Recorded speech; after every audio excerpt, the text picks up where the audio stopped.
Kilauea's summit just hit 13 microradians of inflation. USGS instruments show it's still climbing. That means episode 45 could fire as soon as tomorrow. Here's what the sensors have been detecting since April 9th, and what happens when that pressure finally breaks. When Kilauea fires, communities feel it for miles. Volcano Village sits 4 miles from the crater. Hilo, a city of 45,000 people, sits 25 miles to the northeast. Both sit directly inside the potential fallout corridor. 10 days ago, NOAA's Washington Volcanic Ash Advisory Center confirmed that episode 44's plume punched to 16,000 feet. Tephra chunks rained down on the volcano golf course subdivision. Some pieces measured 10 inches across. Ash and volcanic glass fibers called Pele's hair fell 35 miles away in Hilo. Highway 11 shut down. Hawaiʻi Volcanoes National Park closed its gates. USGS scientists called episode 44 notably smaller than the 3 episodes before it. Episode 45 is building on a faster charge.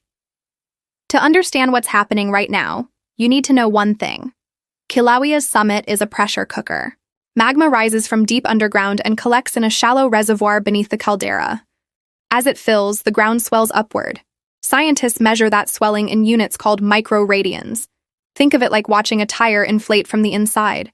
It bulges slowly, until it can hold no more. Since episode 44 ended on April 9th, the USGS Hawaiian Volcano Observatory's UWD tiltmeter has recorded 13.1 microradians of upward tilt.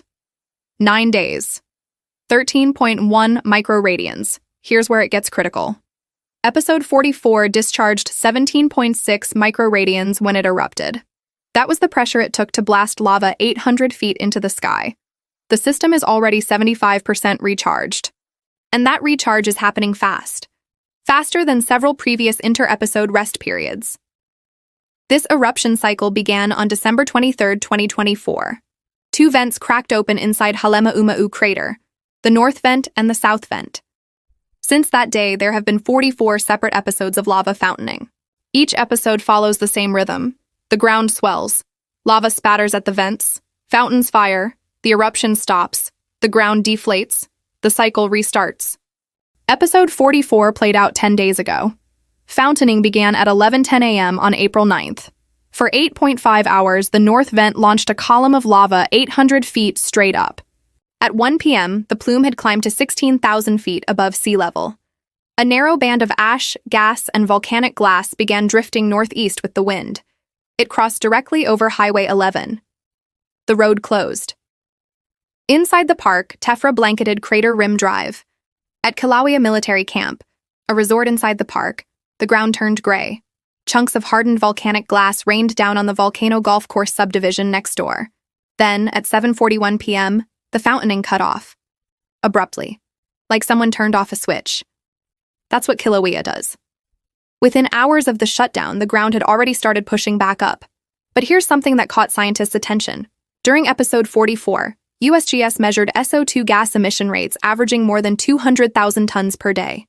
That number matches the sulfur dioxide output from the 2018 Lower East Rift Zone eruption, the one that destroyed roughly 700 homes in Leilani Estates.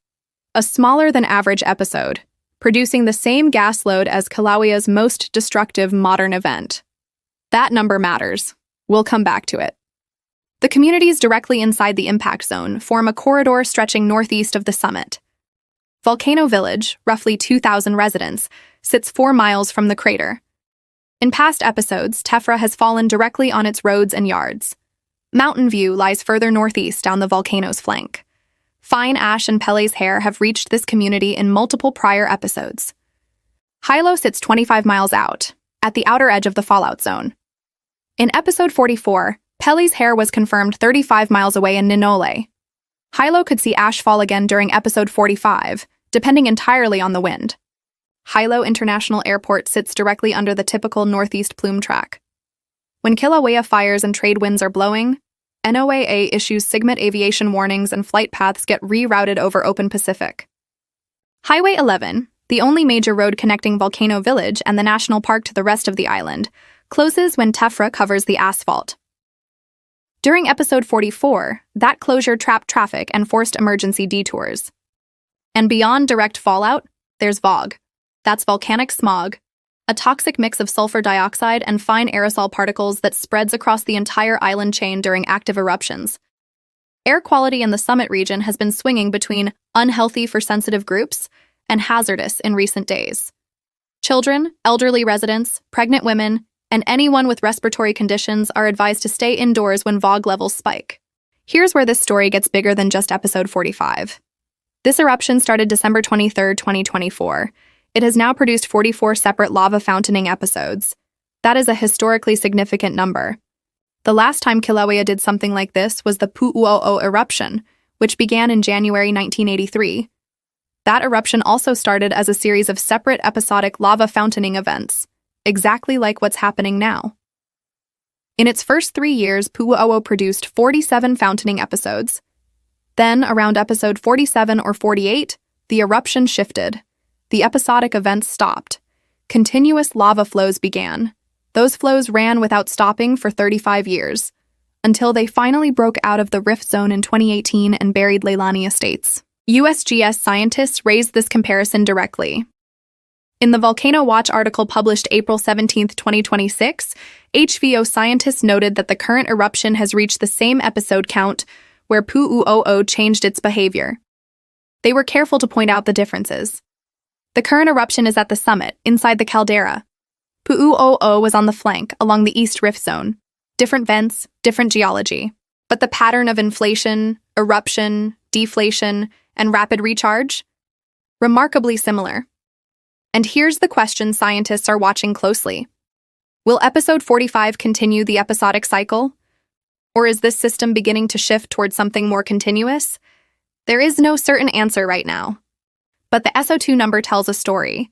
200,000 tons per day during a relatively small, shorter than average episode.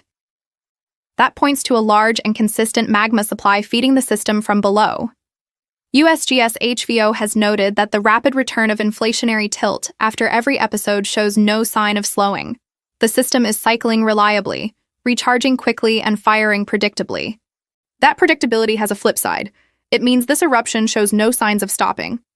According to USGS HVO's April 18th daily update, episode 45 is expected sometime between Monday, April 20th and Saturday, April 25. That window opens tomorrow. Right now, the volcano is behaving exactly as it does before an episode fires. The south vent is glowing continuously. There are prolonged periods of visible flame. USGS says that's volcanic gases igniting as they escape the vent opening. The north vent is releasing gas but showing no visible glow. Seismic tremor is running low and continuous beneath the caldera. Gas pistoning cycles are ongoing. Rhythmic pulses where magma rises and falls inside the vent, like a slow heartbeat picking up speed. 2 small earthquakes struck the summit region in the past 24 hours. Not major, but the system is not asleep. 3 concrete things to watch over the next 48 to 72 hours. First, the tiltmeter. If the UWD inflation rate accelerates beyond its current pace, the discharge threshold is near. USGS posts live tiltmeter data on their website. Link is in the description. Second, precursory overflows. Before episode 44 fired, the south vent overflowed more than 20 times across several days. Those overflows are the final warning before fountaining begins. Watch for them on the USGS live streams. When they start increasing in frequency, the clock is short. Third, wind direction. The National Weather Service is actively tracking wind patterns over the Big Island. Northeast trade winds push the plume directly toward Hilo and the populated northeast coast. Southerly Kona winds push it the other direction, toward Puna and Kau.